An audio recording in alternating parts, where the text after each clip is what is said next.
गिरवा तहसील के नया खेड़ा गांव में 5 दिन पहले गरीब लोगों के 30 से 40 मकान और बाउंड्री वॉल ध्वस्त कर दिए गए। ना नोटिस मिला ना ही मकानों से सामान बाहर निकालने का मौका। अचानक यूडीए का दस्ता आया और उनकी पाई पाई से जुटाई लाखों की कमाई से बने आशियानों को कुछ ही पलों में जमींदोज कर दिया। कुछ मकानों में फर्शी हो गई थी और केवल उसमें रहने की तैयारी थी, उससे पहले ही ध्वस्त कर दिया गया। बहुत मिन्नतें की मगर नहीं माने। लोगों के फोन छीन लिए गए। पहले यह जमीन पंचायत के अधिकार क्षेत्र में आती थी और उन्होंने बरसों पहले पट्टों के आधार पर मकान बनाए थे। इस कार्रवाई से वहां के निवासियों में भारी आक्रोश है। आज कलेक्ट्रेट पर पीड़ितों ने जोरदार प्रदर्शन करते हुए नुकसान की भरपाई और जमीन दिलाने की मांग की। लोगों ने प्रशासन को वहां रह रहे लोगों की लिस्ट भी सौंपी व कहा कि उनका पुनर्वास किया जाए। इस बारे में दिलचस्प बात यह रही कि यूडीए ने पूरी कार्रवाई के दौरान एक अजीब बात यह कही कि उसे नहीं पता कि वहां कौन लोग निवास कर रहे हैं। मीडिया से बातचीत में अधिकारियों ने बड़ा ही हास्यास्पद तर्क रखा कि 2-3 बार मौके पर जाकर पूछा कि मकान किसके हैं, कौन बना रहा है, लेकिन किसी ने जवाब नहीं दिया। इसके बाद उन्होंने बुलडोजर बुलवाकर यह कार्रवाई की। इस जमीन पर रिसोर्ट बनाने वाले कुछ जमीन माफियाओं के नाम भी सामने आ रहे हैं, लेकिन यूडीए के अधिकारी उनका नाम लेने से बच रहे हैं। मिलीभगत के इस खेल में सबसे ज्यादा नुकसान आम गरीब लोगों का हुआ है। क्या कुछ कहा पीड़ित लोगों ने, आप भी सुनिए। हमने हमारे बच्चे के विकलांग है, मेरा बच्चा अपाहिज है, उसके नाम पे मैंने प्लॉट खरीदा कि उसको कोई संभालेगा करेगा। मैंने मकान फैयाज में से खरीदा, 3 लाख रुपए में प्लॉट खरीदा, वही स्टाम्प के ऊपर खरीदा। उन्होंने कहा हम सब जन खड़े, हम बनाओ करो। मैंने 10 लाख रुपए प्लॉट के ऊपर लगाया मकान बनाने के। 10 लाख रुपए मैंने मेरा मकान पूरा तैयार था, कंप्लीट था, खाली सिर्फ मार्बल बकर लगाया था। ने मेरा मकान पूरा गिरा दिया। मेरे बच्चे के हाथ में मोबाइल भी खोज लिया, धक्के देने लग गया मैं।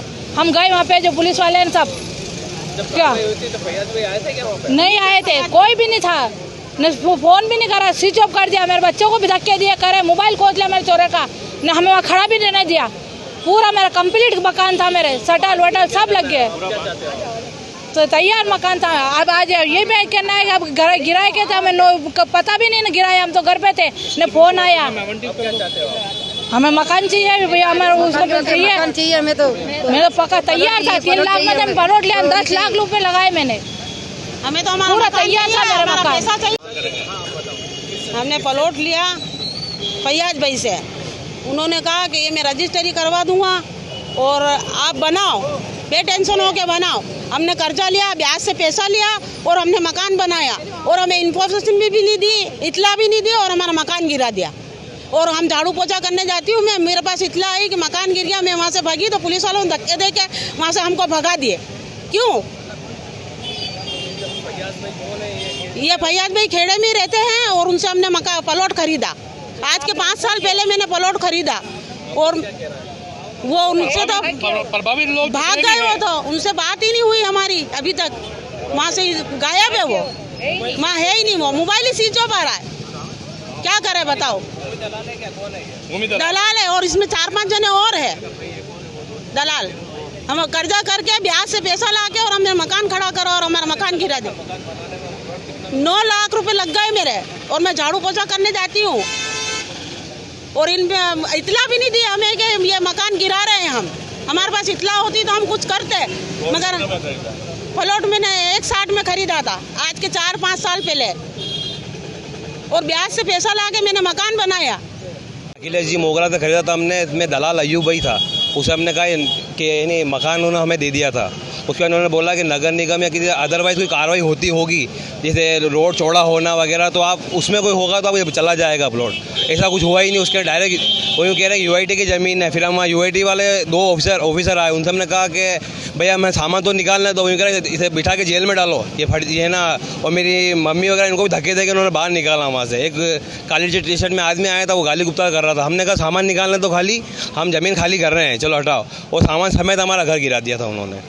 जब आपने प्लॉट खरीदा था तो उसके कुछ कागज बनवाए? हमें स्टाम्प पे लिखत पड़े थे कि 500 रुपये के। अखिलेश मोगरा ने, उसके ऑफिस के अंदर ही वकील हैं वो, उन्होंने घर के दे दिया हमें। लाइट के बिल है, सब लाइट के बिल है ना, मीटर भी लगा हुआ है हमारा। अगर अवैध थी तो हमने ना लाइट का, हाँ अगर अवैध था तो इन्होंने कनेक्शन क्यों दिया, और है ना नल के बिल भी, नल का ही दिया हमें। मीटर के भी अगर साइन करके सरपंच है वहाँ से 2-2 हज़ार रुपये। इरशाद अहमद। उदयपुर विकास प्राधिकरण ने 7 सितंबर को जो हमारा नया खेड़ा है शहर के पास में ही है, उस गांव में जो 40 मकान पिछले कई वर्षों से बने हुए थे उनको ध्वस्त करने का काम किया है। उसके खिलाफ आज नया खड़ा के जो लोग हैं वहाँ के यहाँ पर आए जिला कलेक्टर महोदय के पास, और यहाँ ज्ञापन देकर ये मांग कर रहे हैं कि भाई अवैध रूप से ये आपने कार्रवाई की है। दरअसल आपको ध्यान होगा कि पिछले 10 दिन पहले माननीय सुप्रीम कोर्ट ने एक आदेश पारित किया जिसमें यह भी कहा कि ये जो कार्रवाइयाँ की जाती है सरकार के स्तर पर, किसी की अवैध कोई कब्जा मान के मकान मान के उसको ध्वस्त करने की, वो इलीगल है, अवैध है और उसको रोका जाना चाहिए। लेकिन उसके बावजूद भी हमारे उदयपुर में उस आदेश की धज्जियां उड़ाते हुए ये कार्रवाई भारतीय जनता पार्टी की सरकार के इशारे पे की गई है। एक तरह से बहुत ज़्यादा क्रूरतापूर्ण है। और मैं आपको ये भी बताना चाहूँगा कि ये सारे जो लोग हैं वो रोज़ कमाने खाने वाले लोग हैं। इन्होंने कर्जा करके बड़ी मुश्किल से प्लॉट लिया और मकान बनाए हैं, लेकिन आज इनको बिना कुछ नोटिस दिए, बिना किसी प्रक्रिया का पालन किए इन्होंने इस ढंग से बेदखल कर दिया है। तो एक तरह से ये हमारा जो संविधान है, हमारा जो कानून है, उनकी धज्जियां उड़ाने के साथ में जो माननीय सर्वोच्च न्यायालय का जो आदेश है उसकी अवमानना भी है। उसके खिलाफ तो हम लोग कार्रवाई करेंगे तो करेंगे ही।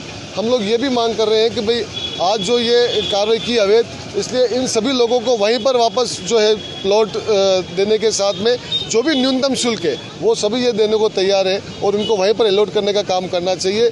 एक बात हम ये भी कहना चाहते हैं सरकार को, प्रशासन को, कि जो उत्तर प्रदेश में बुलडोजर राज के नाम से पूरे देश में कहा था कि देखो किस ढंग से सबक सिखाया जाता है जो अवैध कार्रवाई करते हैं, लेकिन वहाँ की जनता ने जो अवैध कार्रवाई बुलडोजर चलाने को मानी है और भारतीय जनता पार्टी के जो लोकसभा में चुनाव हुए थे उसके परिणामों में उनको बता दिया था। इसलिए आने वाले वक्त में अगर बुलडोजर को ये समझाते हैं कि भाई डर बना देंगे, नफरत पैदा कर देंगे, हम लोग ये तानाशाही इससे चला लेंगे, तो मुझे लगता है कि ज़्यादा दिनों तक चलने वाली नहीं है। वक्त रहता है सरकार को समझना चाहिए और तत्काल इस पर प्रशासन को भी संज्ञान लेते हुए, संवेदनशीलता का रवैया अपनाते हुए इन लोगों को राहत देनी चाहिए।